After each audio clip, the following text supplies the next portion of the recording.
ಅದ ಅಂದ್ರೆ ಮೊಬೈಲ್ ನಾವು ನಮ್ಮ ಮಕ್ಕಳಿಗೆ ಒಂದು ಟೈಮ್ ಲಿಮಿಟ್ ಮಾಡ್ಬೇಕಲ್ಲ. ನೀನೇ ಇರು, ಎಲ್ಲೇ ಹೋಗು, 9 ಗಂಟೆ ನಾವು ಮನೆಗೆ ಬರ್ಬೇಕಪ್ಪ ಅಲ್ಲಿ. ನೀ ದೋಸ್ತರು ಬರೀ ದೋಸ್ತರು ತಿರುಗಾಡಿದ್ರ ಅವ್ರ ಜೀವನ ಹೆಂಗಾಗುತ್ತೆ? ಈಗ ನೋಡ್ರಿ, ಎಲ್ಲಿ ಹೋದ್ರು ನಮ್ಮ ದೋಸ್ತರು ಒಂದು ಬರ್ತ್ಡೇ ಮಾಡ್ಕೊತಾರ, ಅದು ಕೇಕ್ ಅಂಗಡಿ ಮುಂದೆ.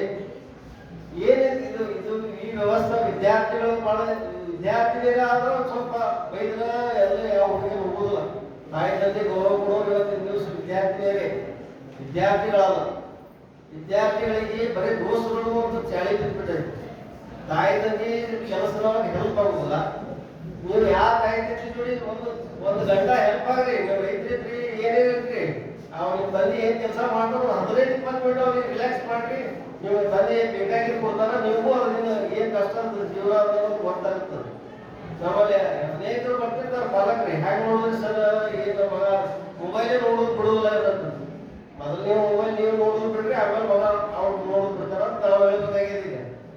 ಈಗ ನಾವೇ ಅನುಕರಣೆ ಮಾಡ್ದಾಗ ಮಕ್ಕಳು ಅವ್ರು ನೋಡಿ ಮಾಡ್ತಾರೆ. 9 ಟೈಮ್ ಲಿಮಿಟ್, ಎಲ್ಲರಿಗೂ ಒಂದು ಟೈಮ್ ಸೆನ್ಸ್ ಆಗ್ತದೆ, ಒಳ್ಳೆಯದಂತ ತಪ್ಪು. ಇದು ವಿದ್ಯಾರ್ಥಿಗಳಿಗೆ ನೀವು ಅಚೀವ್ಮೆಂಟ್ ಮಾಡ್ರಿ. ಇವತ್ತು ಸಿದ್ದೇಶ್ವರ ಸ್ವಾಮಿಗಳು ಉದಾಹರಣೆ ಹೇಳ್ತೀನಿ ನಿಮ್ಗೆ. ಅವ್ರು ಮಲ್ಲಿಕಾರ್ಜುನಪ್ಪವ್ರು ಏನು ಹೇಳಿದ್ರು, ನೀನು ದೊಡ್ಡ ಸಾಧು ಆಗತ್ತಪ್ಪ, ಸನ್ಯಾಸ ಆಗತ್ತೆ, ನೀನು ಹೋಗಿ ಚರ್ಚೆಲ್ಲ ಸಾಧಿ ಕಲಿಯತ್ತದು. ಆಯ್ತು, ಕಲಿತೀನಪ್ಪ. ಅವರ ಔಜಿಯವ್ರ ಮನೆಗಳು ಊಟಕ್ಕೆ ಹೇಳಿದ್ರು, ಊಟಕ್ಕೆ ವ್ಯವಸ್ಥೆ ಅವಾಗ ಈಗಿನ ಹಾಸ್ಟೆಲ್ ವಿದ್ಯಾರ್ಥಿ ಏನೂ ಇದ್ದಿಲ್ಲ. ಅವಾಗ ಹೇಳಿದ್ರು, ನಿಮ್ಮ ಮನೆಗೆ ಇಡುವಪ್ಪ, ಸಾಲಿಗೆ ಹೋಗಿ ಬರ್ತಾರೆ. 1 ವರ್ಷ ಗಟ್ಟಲೆ ಅವರು ಸ್ವಾಮೀಜಿದಾರ ಭಾಗವತಾರ ಕೃಷ್ಣಾನ ಪೂಜನೆ ಮಾಡಿ ಹಾಕ್ತಿದ್ರು ಔಜಿಯವರು.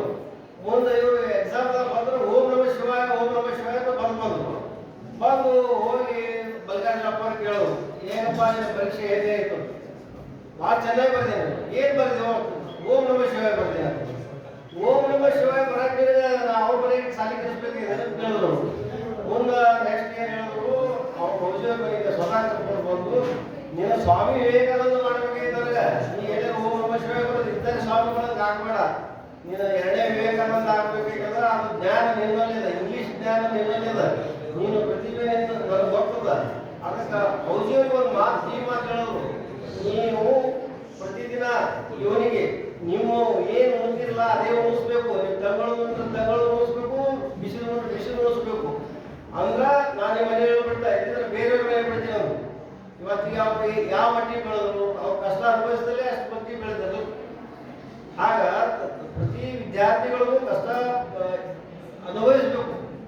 ಈಗ ಎಲ್ಲ ಕ್ಷಣಿಕಾಗ್ಯದ. ಈಗ ನಾವು 20,000 ರೂಪಾಯಿ ಮೊಬೈಲ್ ಬೆಳೆದ್ರೆ ತಕ್ಷಣವೇ ತಾಯಿ ತಂದೆ ಎಷ್ಟೇ ಹೋಗ್ಲಿದ್ರು ಕುಡಿಸುವಂಥ ಪರಿಸ್ಥಿತಿ ಬಂದ್ಬಿಟ್ಟದೆ. ಉಳಿಸ್ತೇವೆ ಆದ್ರೆ ಅವ್ರ ತಕ್ಕ ಇದೂ ಇಲ್ಲ, ಏನದ ತಿಳುವಳಿಕೆ ಇಲ್ಲ ವಿದ್ಯಾರ್ಥಿಗಳಿಗೆ. ಅದ್ರಾಗ ಹೆಚ್ಚು ಗಂಡು ಹುಡುಗರು ಭಾಳ ಕೆಡ್ತಾ ಇದ್ದಾರೆ. ನೀವು ಗಂಡು ಹುಡುಗರ ಬಗ್ಗೆನೇ ಗಮನ ಹೆಚ್ಚಿರಿ. ಹೆಣ್ಣು ಹುಡುಗರಿಗೆ ಏನೋ ಒಂದು ಸ್ವಲ್ಪ ಅವ್ವ ಅಪ್ಪಿ ಅಂತಂದ್ರೆ ಏನೋ ಒಂದು ಸ್ವಲ್ಪ ಮಾತು ಕೇಳ ತಾಯಿದಲ್ಲಿ ತಂದಿದ್ದಲ್ಲಿ ಕೇಳಿರ್ತಾರೆ ಅವರು. ಆ ಗಂಡು ಹುಡುಗರು ಭಾಳ ಇದು ಮಾಡ್ತಾರೆ. ಅದು ಸ್ವಲ್ಪ ಅವ್ರಿಗೆ ಕಷ್ಟದ ಅರಿವು ನಾವು ಬಳಸ್ಬೇಕು ತಾಯಿ ತಂದೆಯಾಗಿ. ನನ್ನ ಒಂದು ಲಾಸ್ಟ್